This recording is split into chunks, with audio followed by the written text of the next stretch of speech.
Good afternoon, and guess what? It's still sunny. Exciting! Look, the sun streaming in through my windows.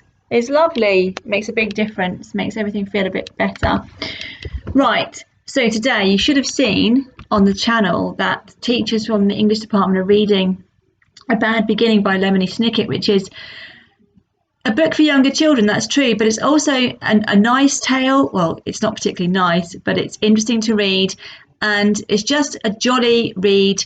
It's nice to be told a story, isn't it? I like being read a story. I like it when my children read to me. It's calming and it's relaxing, and it's just a good way to spend the time trying to get off those phones, get off those devices. And that's what I really want to talk to you about today, is really how to stay away from being completely and utterly enslaved by the phone and by the laptop and by the TV. It's so easy. Look, I'm talking to you now on the laptop and you are on your phone looking at me. I understand.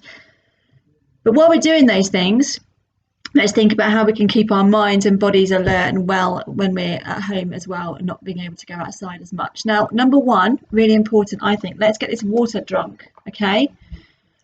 Maybe set yourself a water challenge. Maybe it's not your favourite thing to do, drink water, but set yourself a challenge. Perhaps you have a bottle you can use, or just have a pint or half a glass, and you in the course of the morning will drink the whole glass, or drink the whole bottle. Some of them have those good markers on, don't they, that guide you, but I'm finding it really helpful to keep my water intake up. Just remind yourself every hour, have I had enough water today? Have it with you. It just keeps your brain going, keeps you alert, keeps you energized. Okay, if you want to look for some reading and you are perhaps in year 10 or 11, you might want to read The Great Gatsby.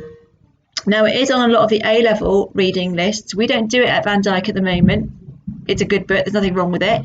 My son has just read it for his A-level. The nice thing about it, if you want a fairly quick read, is that it's not very long. A lot of you may have seen the film, but that doesn't matter. The way it's written is really interesting. It's a very interesting perspective. It's a nice detail, nice descriptive detail in there. It may be that you have to get hold of it somehow. I'm not sure if it's available online. I'll have a look. But it is a really good read. And if you do read The Great Gatsby, can you please message me at the end and tell me what you think and how you felt about the way it was written, and particularly how you feel about the end. The last thing I wanted to say to you today was just how to keep ourselves well with a good posture, because when we're on our phones all of the time, I'm guilty. Look, hunching over the phone, texting Miss Peplow, emailing Miss Murray, WhatsApping Mr. Tuck, and I have got other friends, maybe Skyping my parents. All of it involves being hunched over, and without the water, without the good posture, we easily get back pain. We easily get headaches, maybe some pain across here. I find a lot of the time it's here. So a little bit of a massage here is helpful. But I'm a big yoga fan, if you don't know, and I'm going to do some yoga moves over the next few days. It will be quite funny. I expect I'll fall over. Some of them we can do together, not in the same room, but you can do them. Today, let's just think about really simple moves that can help us to get that posture sorted. So you're probably, I know I'm being judgmental, but you're probably sitting like this.